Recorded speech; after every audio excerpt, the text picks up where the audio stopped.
आज सुभाष बिहारी का कार्यक्रम इसलिए सफल रहता है कि हम उस नेता के शिष्य हैं जिनके पास संकल्प लेने की क्षमता थी और साहस था और संघर्ष था। तो रामविलास पासवान जी की जो पहचान है वो संकल्प, साहस और संघर्ष से है। मैं उन्हीं का शिष्य हूँ। मैं किसी भी कार्यक्रम को संकल्प के साथ आगे लेके चलता हूँ, पूरी साहस के साथ चलता हूँ और संघर्ष लगातार करता रहता हूँ। इसलिए हम बड़े से बड़े कार्यक्रम कर सकते हैं। हमें कार्यक्रम करने का अनुभव नए नए कार्यक्रम के माध्यम से सीखने को मिलता है। जय भीम, जय भारत, जय संविधान। राष्ट्रीय लोक जनशक्ति पार्टी के विशेष कार्यकर्ता और राष्ट्रीय अध्यक्ष किसान मोर्चा और मजदूर जनसभा के नेताजी हमारे सामने सुभाष बिहारी जी मौजूद हैं। स्क्रीन पर आपको तीसरी आज़ादी यूट्यूब चैनल पर दिखाई दे रहे हैं। बात करेंगे कि बहुत ज़्यादा कार्यक्रमों में लीन तल्लीन रहते हैं, पूरा समर्पण रहता है। मीडिया से लेकर पूरी राष्ट्रीय लोक जनशक्ति पार्टी के कार्यक्रमों की रूपरेखा दिल्ली से लेकर बिहार तक, यहाँ तक कि पूरे भारत संभालते हैं। सर, कहाँ से फंडिंग आती है? किस तरीके से आप अपने कार्यक्रमों को मतलब जो है एक समान तरीके से, ठीक ढंग से अच्छी प्रस्तुति कर पाते हैं? आए दिन आपके मंचों पर भी कार्यक्रम होते हैं और काफ़ी खर्चा होता है। फंडिंग कहाँ से आती है सर? देखिए, किसी भी संगठन का, जैसे किसी मकान को ढांचा हम तैयार करते हैं, उसमें 4 कॉलम कम से कम पड़ना चाहिए। उसी तरीके से किसी भी संगठन का 4 कॉलम होते हैं। कार्यकर्ता, और कार्यकर्ता का जो खुराक होता है, कार्यकर्ता को रोकने के लिए, कार्यकर्ताओं को कार्यक्रम के माध्यम से आगे बढ़ाने के लिए कार्यक्रम, और ये सभी चीज़ों को संचालित करने के लिए कार्यालय, जहाँ से हम अपने कार्यक्रम की रणनीति बनाते हैं, कार्यक्रम का रूपरेखा तय करते हैं। और जब ये 3 चीज़ हम कर लेते हैं, कार्यकर्ताओं की जमात हमारे पास है, कार्यक्रम का रूपरेखा हमारे पास तैयार है, हमारे पास जनहित से जुड़े हुए मुद्दे हैं, तो फंडिंग की कमी नहीं होती है। जब हमारे पास ये 3 चीज़ हैं तो कोष भी आ जाता है। जब कार्यकर्ता होगा, कार्यक्रम होगा, कार्यालय होगा, तो कोष की व्यवस्था भी बन जाती है। और निश्चित रूप से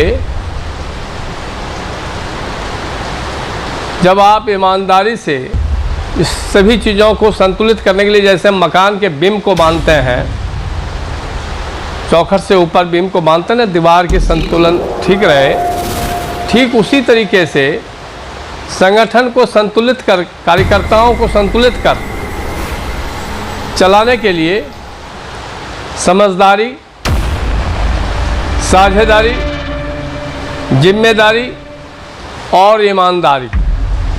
जब आप किसी कार्यक्रम का, संगठन का रूपरेखा तय करते हैं, तो उसमें सबसे ज़्यादा आपको समझदारी दिखाना पड़ेगा कि इस टीम में सबकी साझेदारी हो। साझेदारी के बाद सभी को अलग अलग जिम्मेदारी दी जाए, और जिम्मेदारी व ईमानदारी से निर्वाह कर रहा है नहीं कर रहा है, उस पर आपकी समीक्षा, आपकी पैनी नज़र, आपकी सूझबूझ, कार्यकर्ताओं के साथ बैठक, कार्यकर्ताओं के साथ संवाद, कार्यकर्ताओं के साथ अलग अलग, जब तक हम जिम्मेवारी नहीं देंगे, उसकी प्रतिभा के बारे में हमें पता नहीं लगेगा। आज सुभाष बिहारी का कार्यक्रम इसलिए सफल रहता है कि हम उस नेता के शिष्य हैं जिनके पास संकल्प लेने की क्षमता थी और साहस था और संघर्ष था। तो रामविलास पासवान जी की जो पहचान है वो संकल्प, साहस और संघर्ष से। मैं उन्हीं का शिष्य हूँ मैं किसी भी कार्यक्रम को संकल्प के साथ आगे लेके चलता हूँ, पूरी साहस के साथ चलता हूँ और संघर्ष लगातार करता रहता हूँ। इसलिए हम बड़े से बड़े कार्यक्रम कर सकते हैं। हमें कार्यक्रम करने का अनुभव नए नए कार्यक्रम के माध्यम से सीखने को मिलता है और हमारे कार्यकर्ता को कार्यक्रम के माध्यम से हम सम्मान दे सकते हैं।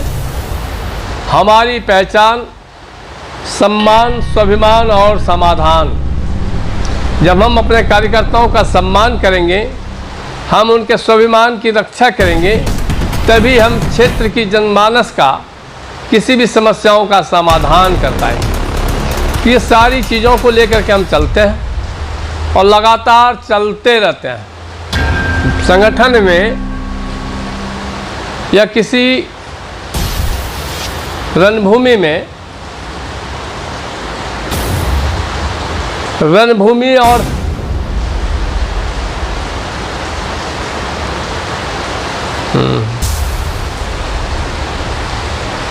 रणभूमि में और राजनीति में अगर आपने अपने विरोधियों को अवसर दे दिया तो वह आप पर हावी होगा। राजनीति का ये पहला पहरा है कि जब आप किसी क्षेत्र में अपनी पहल को लेकर के कूदते हैं तो वो हमारे लिए एक तरीके का युद्ध भूमि होता है। तो रणभूमि में और राजनीति में हम दुश्मनों को अवसर नहीं देते हैं। उसमें वैचारिक प्रहार, शब्दों का प्रहार, नीतियों का प्रहार, प्रहार पर प्रहार करते रहें ताकि उसको ध्वस्त कर दें। और हम जब काम करते हैं तो करत करत अभ्यास से जनमत हो तो सुजान, रसरी आवत जात के सर पर परत निसार। तो निश्चित रूप से जब आप कार्यक्रम करते रहेंगे तो कार्यकर्ताओं के साथ आपका क्या व्यवहार होना चाहिए, संगठन के प्रति जो संगठन को सींचने का काम करता है वो कार्यकर्ता अपने खून और पसीने से करता है। अगर हम उस कार्यकर्ता को सम्मान नहीं देंगे, उस कार्यकर्ता के लिए हम कार्यक्रम पे कार्यक्रम नहीं देंगे, तो वह उसकी जो प्रतिभा है, उसके जो कार्य क्षमता है, उसमें निखार नहीं आएगी। वह निखार लाने के लिए कार्यक्रम पे कार्यक्रम और अलग अलग जिम्मेवारी जब हम देंगे तभी हम उसका समीक्षा कर पाएंगे कि कौन व्यक्ति किस जिम्मेवारी को निभा रहा है और कौन आदमी अपनी जिम्मेवारी को निभाने में निष्क्रिय हो रहा है जी। कौन सक्रिय है, कौन निष्क्रिय है, वो कार्यक्रम के माध्यम से ही हम तय करते हैं और उसको चिन्हित करते हैं। अभी दिल्ली विधानसभा की तैयारी हमारी राष्ट्रीय लोक जनशक्ति पार्टी, जनशक्ति मजदूर इकाई और किसान मोर्चा का जिम्मेवारी मेरे पास है। मैं उस जिम्मेवारी के माध्यम से अपने साथियों के लिए किस किस विधानसभा से हम मजबूती से चुनाव लड़ सकते हैं उसकी समीक्षा कर रहा हूं। हम अपने उम्मीदवार को चिन्हित कर रहा हूं। पार्टी में, हर पार्टी में कुछ लोग होते हैं, लड़े फौज नाम हवलदार का। जमीन तैयार हम करेंगे और बीज बोने उस समय जाएंगे कि हम प्रदेश अध्यक्ष हैं, हम राष्ट्रीय सचिव हैं, हम अलग अलग अपने पद का बखान देंगे। लेकिन मेरा मानना है कि आपने अपनी ज़मीन को कितना तैयार किया, आपने अपने कार्यकर्ताओं को चुनाव लड़ने लायक कितने तैयार किया। अगर तैयार नहीं किया है, कार्यकर्ता हमारा उस ज़मीन को तैयार करेगा तो चुनाव भी हमारा कार्यकर्ता लड़ेगा। और अगर वो अपने कार्यकर्ताओं के द्वारा अपने किसी भी विधानसभा में तैयारी करना चाहते हैं, वो विधानसभा को चिन्हित करना चाहते हैं, तो निश्चित रूप से हम उनके लिए भी सहयोग करेंगे। लेकिन मेरी मेहनत की हुई ज़मीन पर कोई और बीज बोए, सुभाष बिहारी के इतिहास में ऐसा नहीं है। हम कार्यकर्ताओं को भगवान मानते हैं, अपने नेता को हम आदर्श जरूर मानते हैं, लेकिन जिस कार्यकर्ता के माध्यम से आज नेता के पास भी हमारी पहचान है, वह शक्ति, वो ताकत, वो साहस, वो मुझे अपने कार्यकर्ताओं के द्वारा मिलता है। तो कार्यकर्ता हमारे लिए सर्वोपरि है। कार्यकर्ता के सम्मान के लिए सुभाष बिहारी कोई भी निर्णय ले सकता है और निश्चित रूप से हम लोग चुनाव लड़ेंगे। पार्टी को तय करना है कि पार्टी गठबंधन में लड़ेगी या पार्टी अकेले अपने दम पे चुनाव लड़ेगी। अगर अकेले दम पे लड़ेगी तो हम 70 के 70 विधानसभा पे लड़ेंगे। हमारे अलग अलग विंग के साथी अगर अपना तैयारी कर रहा है तो किस किस विधानसभा में कर रहा है वो बताएं। आरएलजेपी से आपको फंड मिलता है? देखिए, मैं पार्टी से मुझे कोई फंड नहीं मिलता है। मुझे कोई सरकारी सहयोग मिलता हो? कोई सरकारी सहयोग मैं नहीं लेता हूँ। सिर्फ आप अपने कार्यकर्ताओं किसी भी बिल्डर से या किसी भी चीज़ से डोनेशन मैं नहीं लेता हूँ। किसी पूंजीपति से कोई सहयोग राशि, डोनेशन आदि नहीं मिलता आपको? मैं किसी से कुछ नहीं लेता हूँ। मेरे कार्यकर्ता में जैसे एक नदी के पानी को संतुलित करने के लिए दो तरफ का बांध होता है, हमारे कार्यकर्ता भी कुछ ऐसे भी हैं जो समय नहीं दे सकते जी, लेकिन हमारे कार्य में वो आस्था रखते हैं, विश्वास रखते हैं। कुछ कार्यकर्ता हमारे ऐसे हैं जो दिन रात मिल करके और वह हमारी योजनाओं को सफल करता है, हमारे आंदोलन को सफल करता है। तो निश्चित रूप से हम दोनों पहलुओं को लेकर चलते हैं। जो हमारे लिए कार्यकर्ता फंड मुहैया कराता है, मंच लगाने के लिए हमें सहयोग करता है, वह हम कार्यकर्ता से ही लेते हैं। और कोई कार्यकर्ता जो उस कार्यक्रम को सफल करने के लिए मेहनत करता है, हम उसे भी नज़रअंदाज नहीं करते हैं। तो निश्चित रूप से हम सम्मान सभी को देते हैं। हमने आपको पहले भी बोला, हमारी पहचान सम्मान, स्वाभिमान और समाधान। आने वाले समय में अगर मुझे उम्मीदवार चिन्हित करना होगा तो ऐसा नहीं है कि जो उद्योगपति हैं या जिनके पास पैसे हैं हम सिर्फ उसे ही उम्मीदवार बनाएंगे। हम ऐसे लोगों को भी उम्मीदवार बनाएंगे जो बिल्कुल फ़कीर है। कारण कि लकीर फ़कीर ही खींच सकता है। मैं स्वयं, मेरे पास कोई कार्य नहीं है, कोई बिजनेस नहीं है, मेरे पास कोई स्रोत नहीं है जिससे पैसा आ सके, कोई खास, लेकिन मेरे पास मानव जोर लगाता है तो पत्थर भी पानी बन जाता है। हम जो कार्य करते हैं वो समाज हित में करते हैं, जनहित में करते हैं और संगठन हित में करते हैं। तो निश्चित रूप से संगठन में बहुत लोग हैं जो हमारे कार्यक्रम को सफल कार्यक्रम बनाने में वो आर्थिक सहयोग भी कुछ साथी करते हैं और कुछ साथी दिन रात हमारे साथ उस योजना को, उस आंदोलन को सफल करने के लिए मेहनत करते हैं। तो हमारे लिए दोनों ही उपयोगी हैं और दोनों का ही हम सम्मान करते हैं और दोनों के ताकत पे ही आज हम चट्टान के जैसे किसी भी कार्यक्रम में, किसी भी योजना को, किसी भी आंदोलन को तुरंत मैं संकल्प ले लेता हूँ कि इस योजना को करना है। और ये हमने सीखा है। गांव में जब एक और घर साधु संत आते हैं तो किस जाति से हैं, किस गांव से हैं, किस देश से हैं, किस राज्य से हैं, नहीं पता।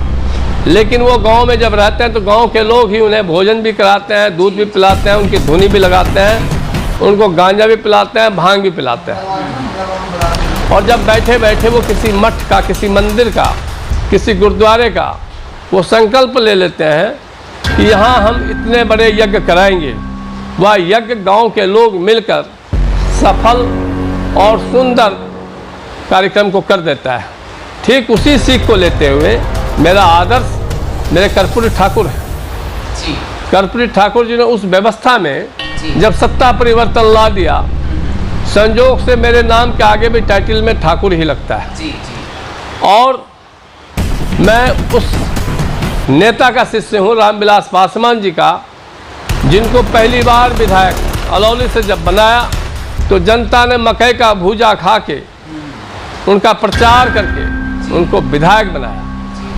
उसके बाद 77 के लोकसभा चुनाव में माननीय रामविलास पासवान जी को चुनाव लड़ने का, नॉमिनेशन करने का भी पैसा नहीं था। उस रामविलास पासवान जी का नॉमिनेशन का भी पैसा दिया, पूरा चुनाव का क्षेत्र की जनता ने उस खर्चे का मजबूती से वहन किया एवं देश में इतिहास रचने का काम किया कि गिनीज बुक में पहली बार रामविलास पासवान जी का नाम आया।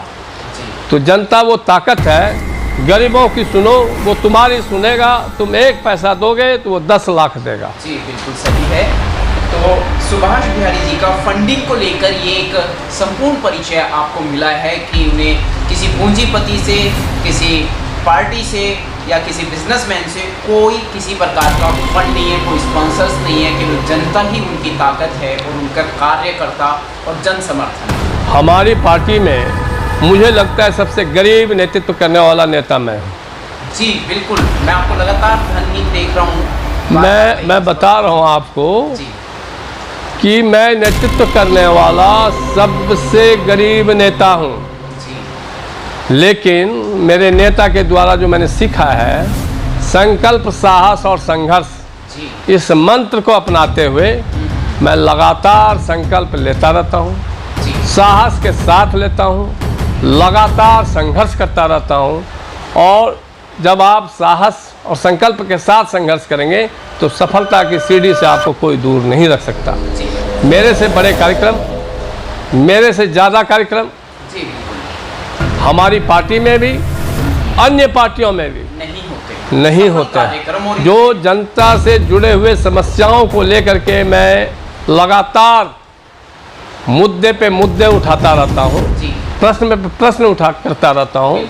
मैं चैलेंज देता हूँ कि दिल्ली में आज केजरीवाल अगर मुख्यमंत्री भी हैं तो व्यक्तिगत काम मेरे से ज़्यादा नहीं किया है। दिल्ली में अगर कोई विधायक है तो उसे विधानसभा क्षेत्र के लोग उसको विधायक के रूप में जानते हैं, नेता के रूप में नहीं जानते हैं। लगातार यहाँ पे मीडिया आती है, सोशल मीडिया आती है और स्ट्रीम मीडिया भी आती है और वो लाइव तस्वीरें प्रसारित की जाती है समय समय पर, लगातार प्रतिवर्ष कई वर्षों से। विधानसभा आज है, मैं 2 साल पहले भी आपके चैनल को लेकर के पदयात्रा कर रहा था। जी। लेकिन कुछ हमारे यहाँ नासमझ नेता के द्वारा वो पदयात्रा रुक गई।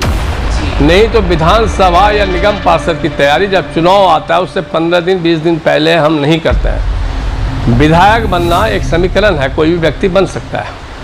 पार्षद बनना एक समीकरण है, कोई भी व्यक्ति पार्षद बन सकता है। संसद बनना भी एक समीकरण है, कोई भी बन सकता है। लेकिन नेता बनना, जब तक मैं आप में नेतृत्व करने की ताकत नहीं होगी, नेतृत्व करने की सूझबूझ नहीं होगी, तब तक आप नेता नहीं बन सकते। और सुभाष बिहारी की पहचान नेता के रूप में होती है और नेता के रूप में मैं जानता जाता हूँ। साथ में मैं नेता का वो अपने आप में कभी नहीं रखता। मैं कार्यकर्ता के रूप में, कार्यकर्ता के साथ मुझे झाड़ू भी लगाना पड़े मैं झाड़ू भी लगाता हूँ, मुझे दरी बिछाने की ज़रूरत पड़े मैं दरी भी बिछाता हूँ, मुझे झंडे बांधने की ज़रूरत पड़े मैं आज भी सीढ़ी पर चढ़ के झंडे बांधता हूँ। और हमें याद है मेरे एक साथी ने, मेरा सिक्योरिटी का काम था, मैंने एक लड़का अपने ऑफिस में रखा था, उसने गेट के बाहर, ऑफिस के बाहर लिखा कि असफलता यह सिद्ध करता है कि सफलता के लिए प्रयास पूरी सूझबूझ से नहीं की गई। तो सफलता में अगर आप असफल रहते हैं या कोई चूक हो जाती है, वह चूक क्यों हुई, उसका कारण क्या रहा, जब तक आप सूझबूझ के साथ किसी भी काम को नहीं करेंगे और सफल ही रहेंगे। सुभाष बिहारी आज तक असफल नहीं रहा है। कारण किसी भी काम को हम करते हैं तो पूरी सूझबूझ के साथ करते हैं, पूरी शक्ति के साथ करते हैं, पूरी दिल और दिमाग से करते हैं और अपने कार्यकर्ताओं का सम्मान करते हैं।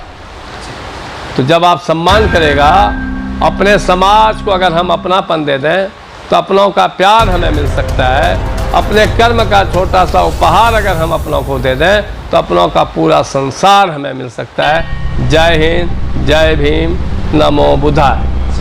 जय भीम, जय भारत, जय संविधान, नमो बुद्धाय।